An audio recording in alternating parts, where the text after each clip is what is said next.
Morning guys. Ito na yung aking palay naka-recover. Pero pinakahuli lahat ng mga katabi ko naani na yung karamihan. Pero sa akin ito ayan, kabubuo pa lang ng bunga. Kasusuwak pa sana. Ang bihira. Okay lang. Pinaputaktin na tayo ng kung ano-anong mga pestis paligid. Napakaraming ibon Mamaya mag-i-spray ako kasi may mga stem borer, may yan tayangaw. Yan yung stem borer yan nalanta na. Kapag pollinate na rin, nabubuo na yung mga bunga, pero kailangan ko mag-spray mamaya. Sabayan ko na ng foliar fertilizer na pangpakapal ng bunga, pangpabigat ng bunga para sulit yung bigas. Ito yung ginagawa ko.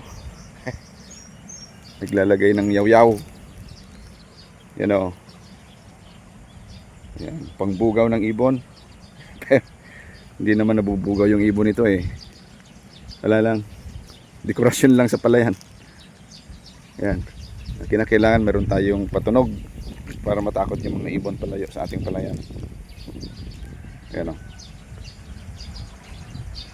yan, Mayon Volcano, napakaganda. Ayan. Good morning everyone. Taga saan kayo? Please comment. Ano na yung palayan nyo? Naani na ba? Bigas na?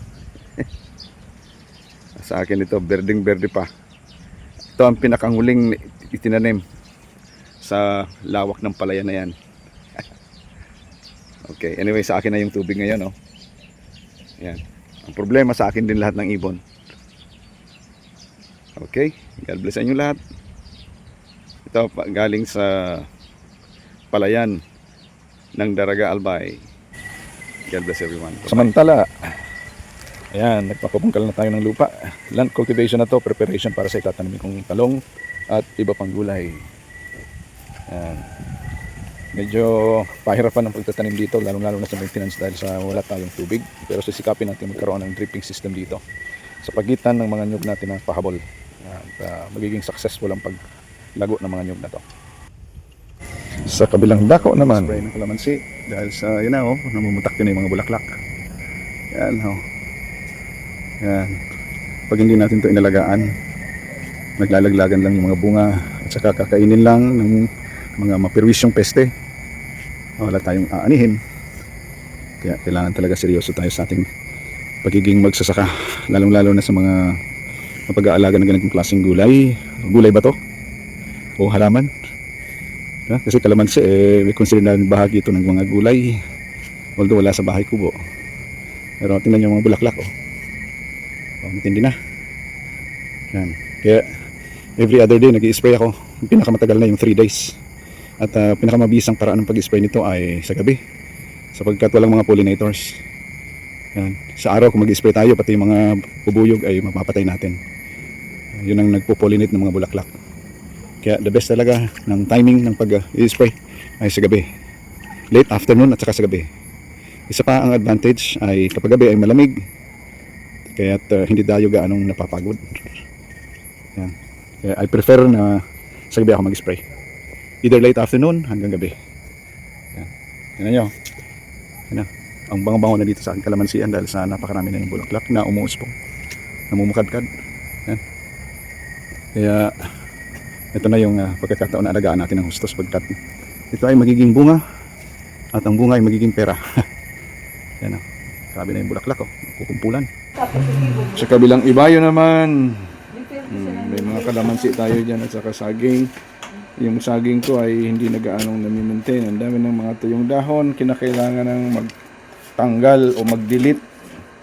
At hindi na rin to na i-spray ng fungicide, kaya kinakain na ng fungus.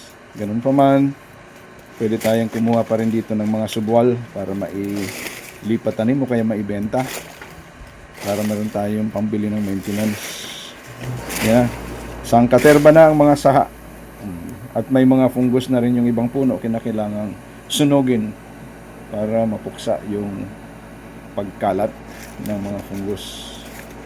Ayan.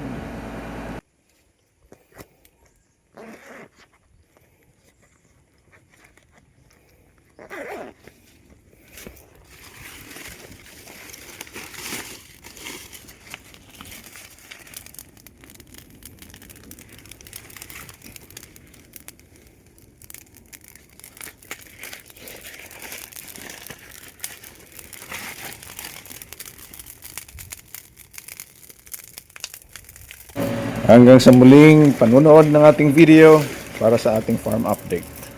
God bless you all. Maraming salamat.